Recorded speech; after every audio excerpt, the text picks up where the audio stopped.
Welcome to our collaborative presentation, Working with Families. Today we will talk about supporting families through economic hardships. On our agenda today, we're going to have an icebreaker. We're going to do an introduction of working with families, which is from chapter 3 of our book. We're going to talk about low-income families.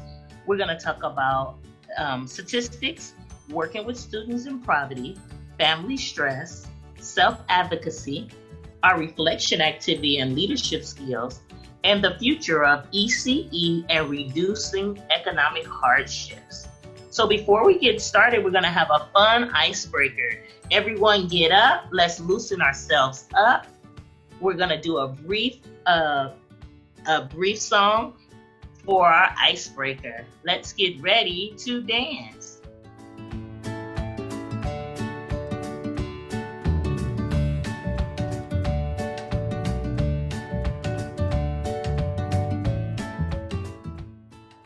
Thank you. Now, don't we all feel better?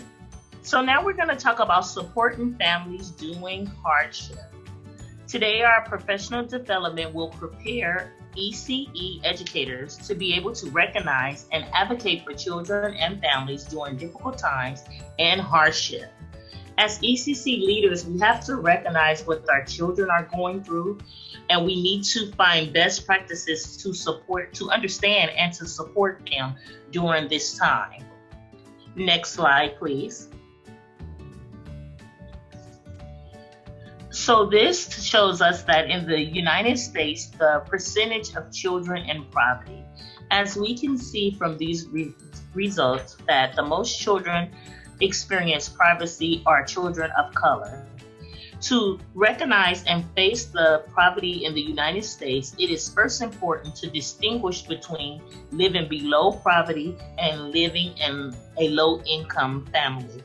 A lot of times as educators, we have to realize that children living under the poverty line bring extra things to our classroom. Sometimes they're not able to function, they're not able to carry on the things that we need them to carry on because they're dealing with other problems. And this should not be so. So if there's any way that we can help lighten the load, we as educators should be prepared to help our children and advocate for them to have a better experience in our classroom. Next slide, please.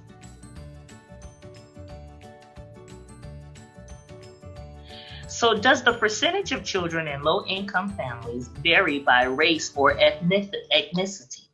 So it shows here that research suggests that stable housing is important for healthy children and development. And we know that as being educators.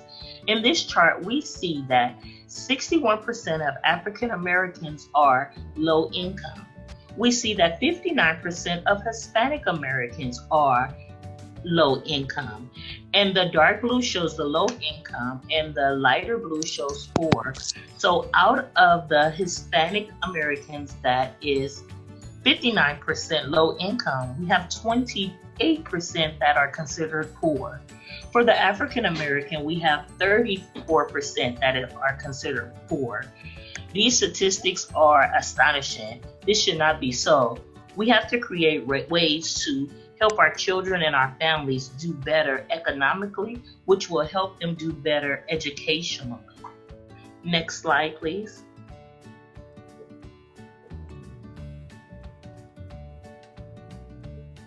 One quarter of children in California live in families that lack sufficient resources to meet their basic needs.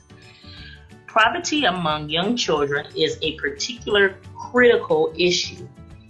Adversary circumstances faced by young children can contribute to negative educational, employment, and health outcomes over a long-term time. If you think about things that affect us, sometimes when we go to work and we have family issues on our mind, that affects our progress. That affects what we're doing at work. The same thing with little children. When they come to school and they're worried about their families and they're worried about eating, they're worried about going home or different situations, that affects their progress at school. So we as educators have to be aware of these situations, aware of the statistics, and find ways to help our children and to support our families. Next slide, please.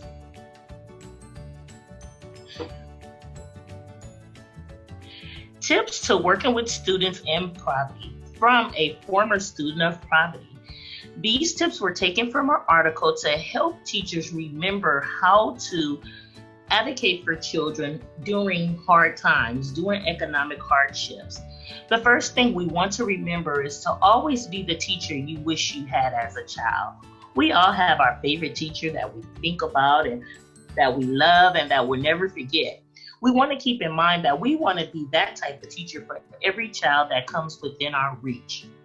We also want to remember not to pass judgment on children who might appear lazy or uninterested in school.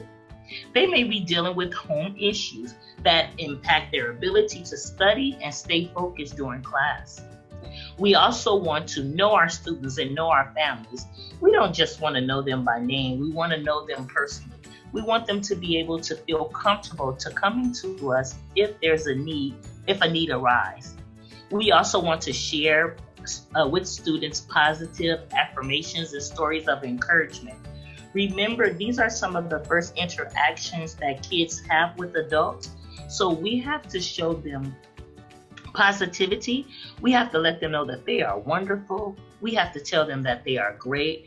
We have to encourage them no matter what, so they'll know how to build a heart energy and be able to support themselves and their peers. We also want to give students our most precious gift, our time. We know in this day of age that time is becoming of the essence.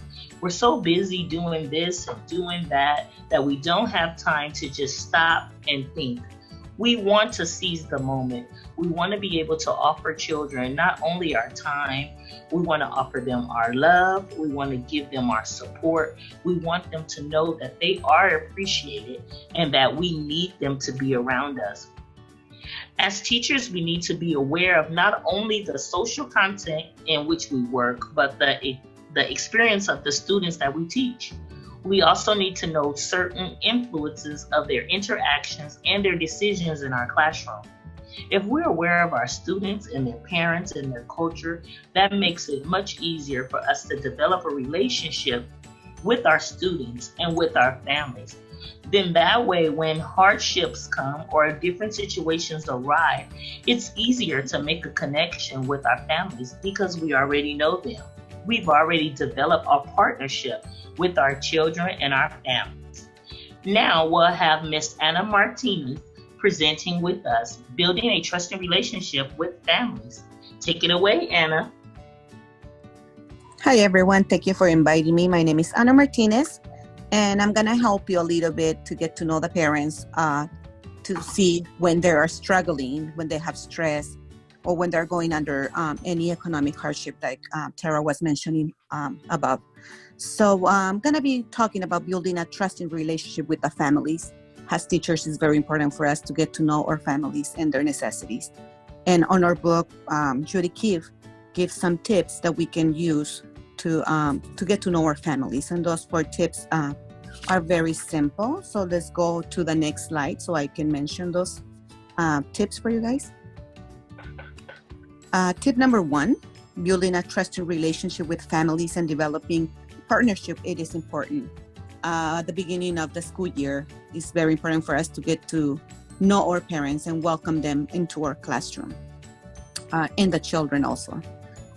Tip number 2, listen to the children. You can observe the children when they're playing, and that will give you an idea of the struggles that the families have at home. Tip number 3, finding opportunities for teachers to visit the family members and ask them about any changes that they're going in their house or any possible effects that this will have on the child. And tip number 4, provide teachers information at the beginning of the year in your classroom on your parent orientation. For example, you can give them your email. You can probably set up a Remind app if they have cell phones.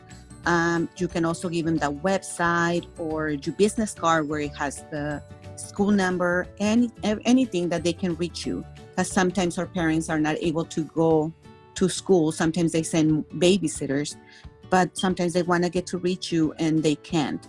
So giving them all those opportunities, it will be easier for them. And number 5, give parents a survey at least twice a year. Maybe at the beginning of the year when they come to orientation, you can pass one, and the second one can be when you are having your parent conferences. That way you can start to get to know what necessities they have, and you can start doing what I'm going to be mentioning next on our next slide, which is how to build your classroom family resource portfolio. Usually, if you give them their survey, they feel more confident of filling it out and you get to know which necessities they have. But in the book, they also mention a few of them that I already put for you guys, and it's health insurance, health care, nutrition, counseling, housing, employment and job training, and literacy of education. So I'm going to be breaking them up and putting some resources that we can find in Los Angeles County area, but you're more than welcome to keep researching on your own and keep adding to your portfolio. So when they come to you, you know where to send those parents. So we're going to start first with the next slide, which is health insurance. And the most common is for us to send them to the social service, the healthcare social service, or medical office, as others called it. I also put the website for you guys so you can give it to them. Or you can also, as a teacher, you can log in advance and probably give them the phone number and the address, depending on what medical office they have to go in the county based on their address. There's also Cover California if they cannot apply for medical because of their income. Then you can suggest for them to go into covercalifornia.com, and they can see that it's in all the languages that they need. Next, we're going to go into our next slide, which is healthcare. Sometimes parents, when they are barely getting here, let's just say from another country, they don't have insurance, or they are not aware that there's places that can help them, community places that can give them the help that they need at the moment that they need. So you guys can also do your little research on the clinics that you guys have in your area, especially on your schools. But I did put Los Angeles Community Clinic, and I put the address of it, the number, and the website. So you are more familiar. It's www.lacommunityclinic.org, and it tells you exactly what they provide in that clinic. There's also the Community Clinic Association of Los Angeles, which is in Figueroa Street. And I also added the number and also the website. And the most basic one, which is our General Hospital on State Street. And I also added the website just in case the parents want to go in and make their appointments ahead of time. Especially if there's for pediatric, it's easier if they make an appointment earlier. And you can remind them that if at the moment they don't have medical at the General Hospital, they can give them their emergency medical if they can apply there. There's also another website where you can go, and it's called Free and Income-Based Clinics in Los Angeles. And it's also a website that you go in, you put your zip code, and it lets you know which clinics they have around the area. Next slide, please. Next, we're going to be talking about nutrition. If the parents need any any help with food, they can apply to CalFresh. And I put the website also for you guys, so it's easier. They usually go into the website, they can add their own. Sometimes whereas parents don't have the resources or let's just say a computer at home, what you can do if you have time, of course, you can let them borrow the school computer, and maybe you guys can help them through the process of the application if it's possible. There's also the USDA Food and Nutrition Service, which is also through the social service offices or through online also. There's another program that is called Feeding America. That program is specialized on providing food for parents that don't have the money to buy food or are struggling at the moment, and they'll tell you where their food banks are. It's based on your zip code area. Next slide, please. Next, we have counseling and housing. I put the Directory Service of Homeless Youth and Adult in Los Angeles, and I put the website because if you log in, it shows you by region. Let's just say West Hollywood or Los Angeles or Boiling Heights. Depending where you work, it will show you the different places that are around the area where you work and where they can go. I put one that I have worked with them, which is Vista del Mar. I have sent a few parents there, and on that, this program provides counseling for parents, and they provide housing if they need immediate housing. Sometimes they send them to a hotel just until they find a regular place to stay. There's also the Hollywood Homeless Youth Partnership. And that one I know it because I live here. I live in Hollywood, and I have volunteered for them. So that's how I got to know hhyp.org. Next slide, please.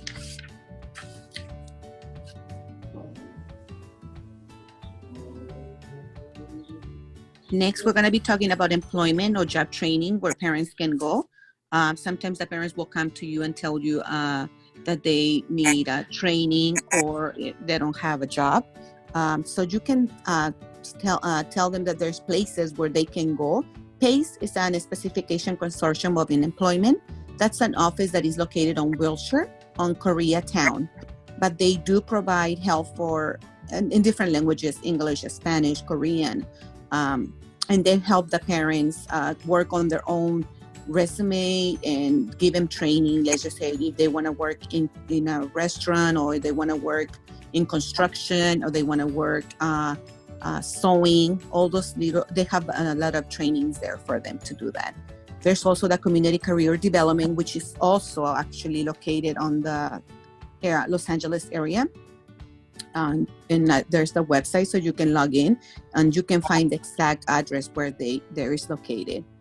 There's also the Coalition for Responsible Community Development, which is another place for community working and for the parents to get the help that they need. And all of them, they speak different languages.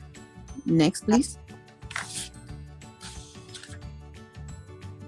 And our last resource will be education, literacy and education. If parents want to go and attend ESL classes, they want to take computer classes, they want to keep growing in their own career that they have at the moment, I put Evans Community Adult School in their website. I know they have to go and they do an appointment because I believe they do a little test for the parents to see on what level they are.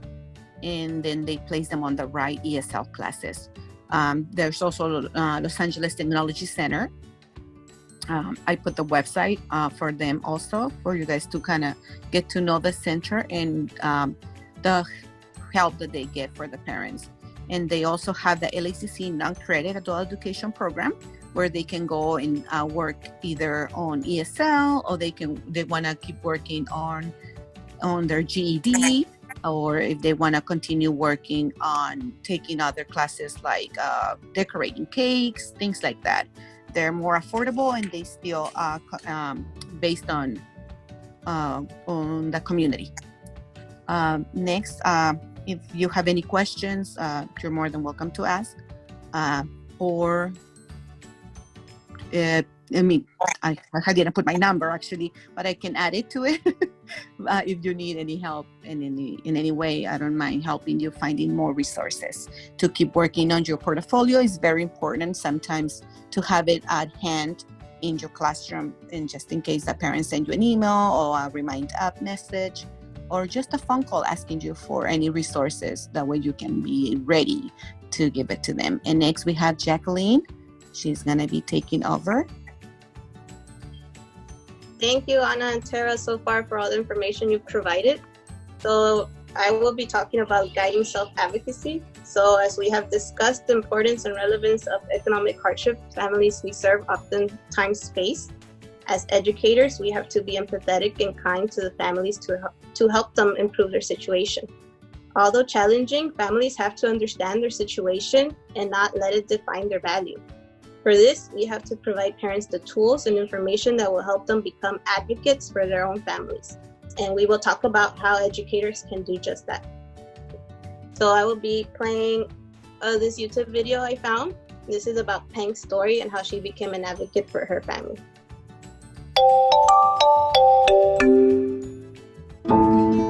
My name is Peng Tao.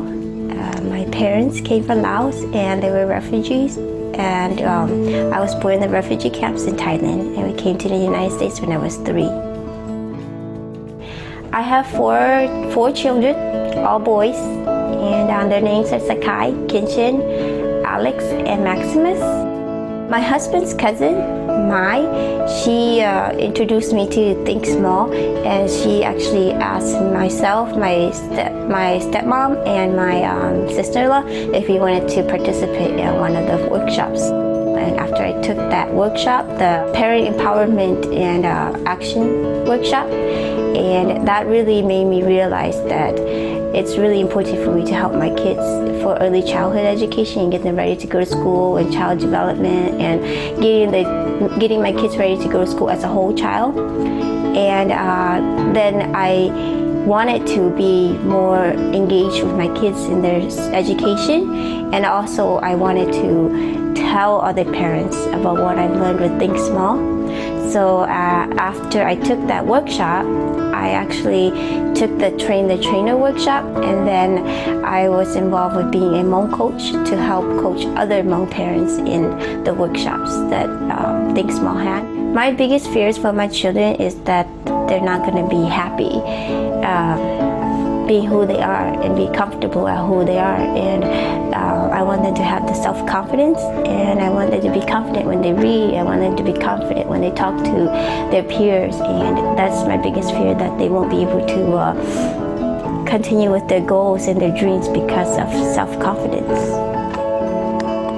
My dreams for my children would be that they would become successful at anything and everything that they do, and that they get all the opportunities that are there for them, and whatever they want to do, that I'm there to support them, and that they know that they can do anything they want to do in life.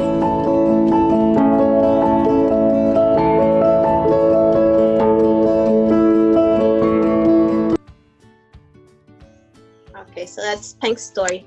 So from what I got from that video, I heard her talking about a lot about her dreams for her kids. So she wanted her kids to be more self-confident, to be happy, to be successful. And I think that comes into our theme about economic hardship, to not let that, like we said, define their value.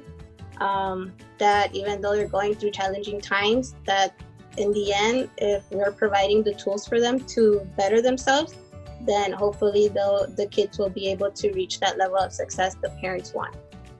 So as educators, we can promote self-advocacy to families by modeling effective advocacy, so learning to speak up, so we can teach parents how to talk to administrators, and asking questions, talking to parents in their home language, so they speak Spanish or English, like to make them feel more comfortable.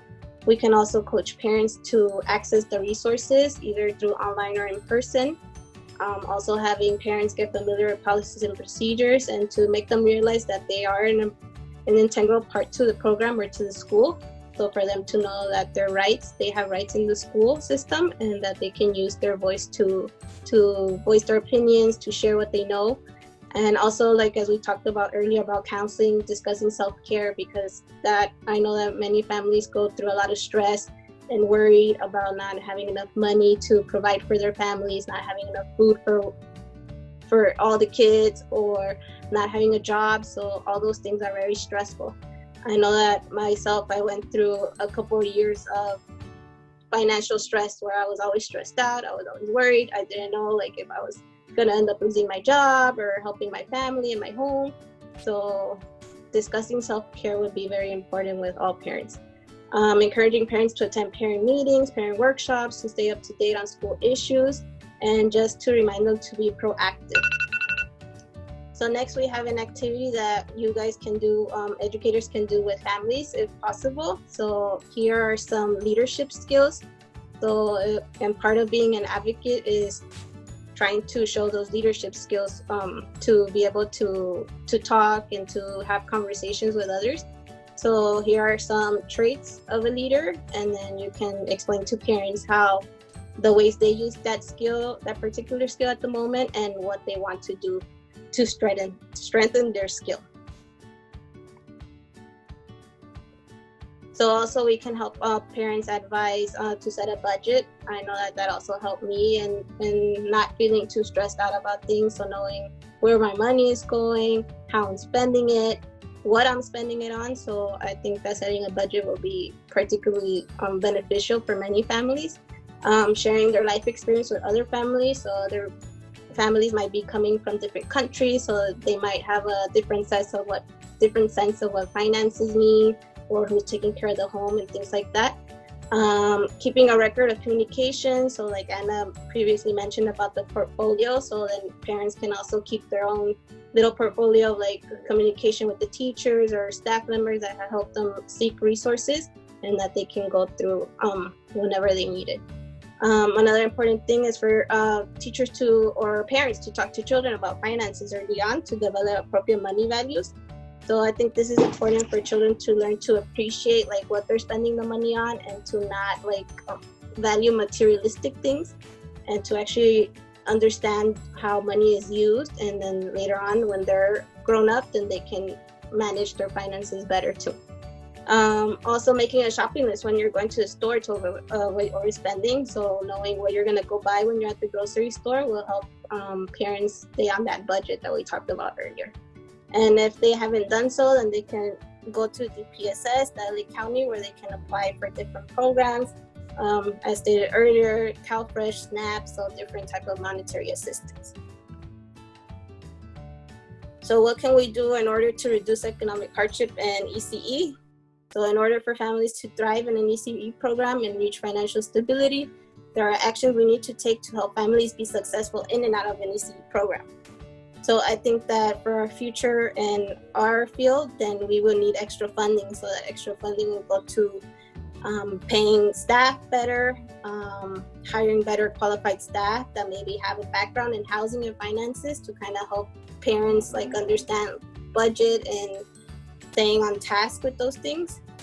Also, not assist parents to know about their housing rights. So I know at the current moment with this COVID-19, a lot of families are not working, and many landlords are trying to kick them out. So reaching those housing rights, or going to the housingrightscenter.org, it provides them many materials that can help them understand their rights as a tenant. In the future, hopefully reaching out to state and federal legislators with letters, emails, joining campaigns, and attend hearings to stop rent increases and to expand housing vouchering programs so that more families qualify. So building affordable housing units and incorporating ECE classrooms. So I think this would be an important step to take if possible, because then it would decrease the travel time for families, and then kids can go from their home to their school in the same building or close to their building, so that way they can be more familiar with the community and reach those community resources. And lastly, I think developing a program where more parents are able to take child development classes, which will help them understand how their kids are growing and developing, but also give them an opportunity for employment. Also, I think that it's important to try to build resource centers where parents can go into the center or a class in the building where they can go and get all the information that they need. And just so to finish up, what else do you think we will need to support families going through economic hardship? And thank you so much for joining us today. So I hope that you've learned and taken something from this. And just to remember that as educators, maybe we're the only ones that families trust and go to. So since we're already having the knowledge, then we can share with the parents so that they can improve their economic hardship. Thank you.